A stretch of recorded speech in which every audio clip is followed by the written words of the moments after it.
अस्सलाम वालेकुम। कैसे हैं आप सब लोग? उम्मीद करती हूँ कि सब ठीक होंगे। अल्हम्दुलिल्लाह मैं भी ठीक हूँ। सुबह हो गई थी और आज था संडे, और संडे को रात को इतना प्लान बंदा करके सोता है ना कि सुबह हमने बहुत लेट उठना है, सुबह हमने सोए रहना है, ये वो। लेकिन संडे को कुछ ऐसा हो जाता है ना कि हमें पहले से भी पहले उठना पड़ जाता है।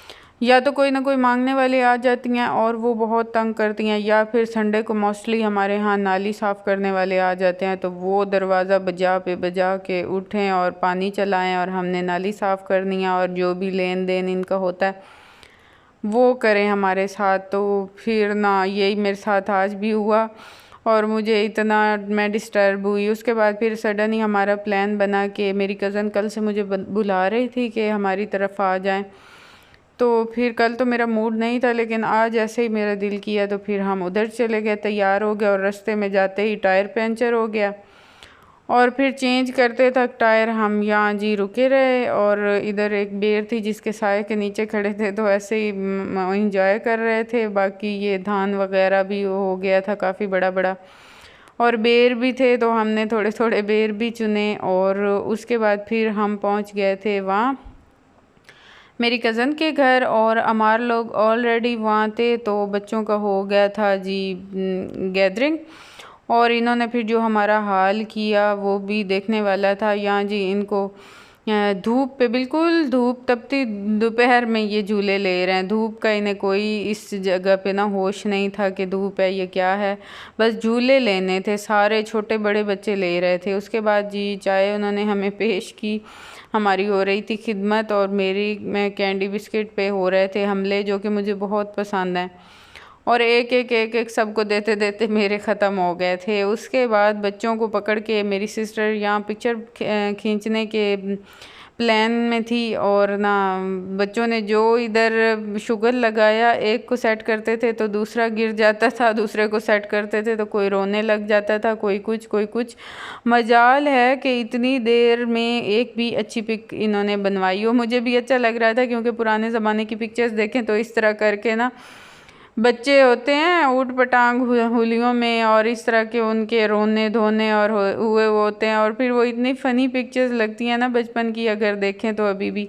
तो मैंने भी सोचा कि ये एक मेमोरी हो जाएगी, आप खींच लें। और अक्सर ये होता है कि जब बड़े हो जाते हैं, इनमें से किसी न किसी कज़न का कपल बन जाता है, उनकी शादियां हो जाती हैं, तो फिर वो एक दूसरे को कह रहे होते हैं, देखा मैं आपसे इतना छोटा था कि मैं तुम्हारी गोद में बैठा था।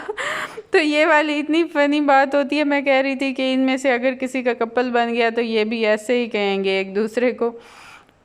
उसके बाद जी हमारे लिए बन रहा था पुलाव, हमारी फरमाइश पे ही बन रहा था, क्योंकि मेरा बड़ा दिल था। तो बन रहा था पुलाव, जो कि मेरी सिस्टर बना रही थी, और फिर बाद में मैंने आधा बनाया था।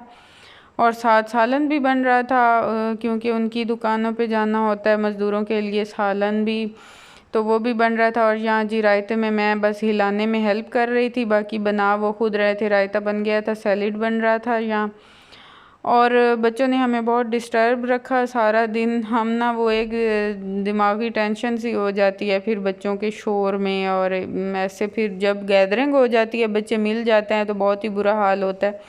उसके बाद खाना खाने के बाद मैं थोड़ा सा रिलैक्स हो गई थी, क्योंकि मुझे काफ़ी थकान फ़ील हो रही थी सफ़र की भी। और बस वहाँ फिर टायर पंचर होने की वजह से काफ़ी देर हमें वहाँ वेट भी करना पड़ा। इस वजह से फिर थोड़ी देर रेस्ट करने के बाद फिर हम निकले अपने रिलेटिव्स की तरफ। एक दो घरों में हमने जाना था, क्योंकि साथ साथ ही रिलेटिव्स हमारे सारे रहते हैं, तो फिर कभी ना कभी उनकी तरफ भी चक्कर लगाना पड़ता है। कोई ना कोई वजह, मतलब कभी किसी को पूछना होता है, किसी की इयादत, किसी की ताज़ियत, इस तरह करके।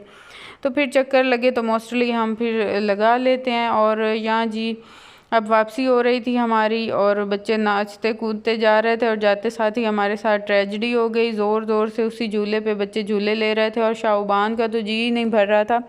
शाहबान कह रही थी मुझे और ऊंचे दें, मुझे और ऊंचे झूले दें। बस वही ऊंचे ऊंचे देते देते ना दूसरे बच्चों ने, और ये धड़ाम से नीचे गिर गई, और इसे इतनी चोट आई। छोटी मोटी घुटनों पे और टखनों पे तो चोटें अलहदा थी, और ये जो छोटी फिंगर थी ना, इस पे कोई ज़्यादा ही चोट लग गई थी। बस हमें तो लगा जैसे कि ये निकल गई है या टूट गई है हड्डी।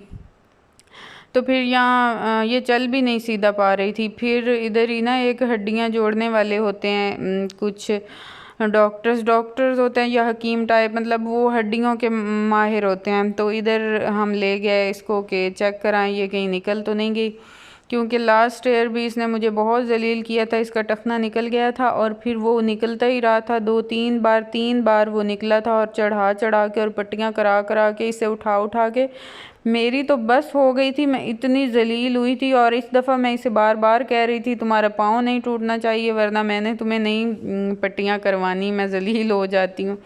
वही बात हुई, वही काम हुबान ने किया। खैर फिर हम यहाँ आए, जब उन्होंने चेक किया, हिलाया जुलाया, तो उन्होंने कहा कि हमारे मुताबिक तो ये हड्डी नहीं टूटी, क्योंकि मतलब वो थोड़ी सी गहरी चोट आ गई है, मतलब दब सी गई है वो नीचे गिरने की वजह से ना, उस पे वज़न आया, तो इस वजह से वो थोड़ा सा हो गया उसे अंदरूनी चोट सी, लेकिन इसे हड्डी बच गई है। फिर उसने यहाँ की पट्टियाँ की, मालिश की और कुछ दवाई वगैरह ऊपर लगाई और पट्टी कर दी, और उन्होंने कहा कि 2-3 दिन पट्टी नहीं खोलनी और 2-3 दिन ये बैठी रहे, इसने चलना भी नहीं है। तो उसके बाद फिर कुछ सुकून आ गया मुझे कि शुक्र है टूटी नहीं है। और ब्रूफन का सिरप पेन में उन्होंने कहा था कि दे देना है। और अफ़ान ने जो मेरी यहाँ दिमाग ख़राब किया, अफ़ान ने तो इधर ही शुरू कर दिया। अफ़ान हमारे साथ आया हुआ था और उसने कहा मम्मा ये स्कूल कैसे जाएगी, ये स्कूल कैसे जाएगी। इतना उसने मेरा सर खाया, और वो कहता था कि मैंने भी नहीं, मैंने इसके साथ ही जाना है, अगर ये गई तो मैं जाऊंगा स्कूल। और फिर हद ही कर दी अफ़ान ने कि वही ना डॉक्टर से वापसी पर उसने भी अटका के चलना शुरू कर दिया, और वो कहता था कि मेरे भी पाँव में फ्रैक्चर हो गया, मुझे भी पट्टी कराएं। उफ़ अल्लाह, बच्चों के कितने बहाने होते हैं। खैर फिर हमारी वापसी हो गई। मेरी कज़न ने कहा तो बहुत कि रुक जाएं, लेकिन बिल्कुल मूड नहीं कर रहा था वहाँ रुकने को। तो यहाँ जी वापसी हमें रात हो गई थी तकरीबन। तो फिर यहाँ से जाते हुए मैंने सोचा कि फ्रूट्स वगैरह भी बच्चों के लिए लेते जाएं, क्योंकि इस रोले में ना शहर की तरफ तो जा ही नहीं सके हम लोग, बस उबान के पाँव की वजह से, और लेट भी काफ़ी हो गई थी। तो फिर ये रास्ते में ही थी फ्रूट्स की शॉप, तो इधर से ले लिया और घर आके इसे ब्रूफन दे दिया, और फिर कुछ सुकून हुआ। बस यही थी मेरी आज की वीडियो। आई होप कि आप लोगों को पसंद आई होगी। अगर पसंद आई हो तो लाइक और सब्सक्राइब ज़रूर कीजिएगा। अपना रखिएगा ढेर सारा ख्याल, मुझे रखिएगा दुआओं में याद। मिलेंगे नेक्स्ट व्लॉग में, तब तक के लिए अल्लाह हाफिज़।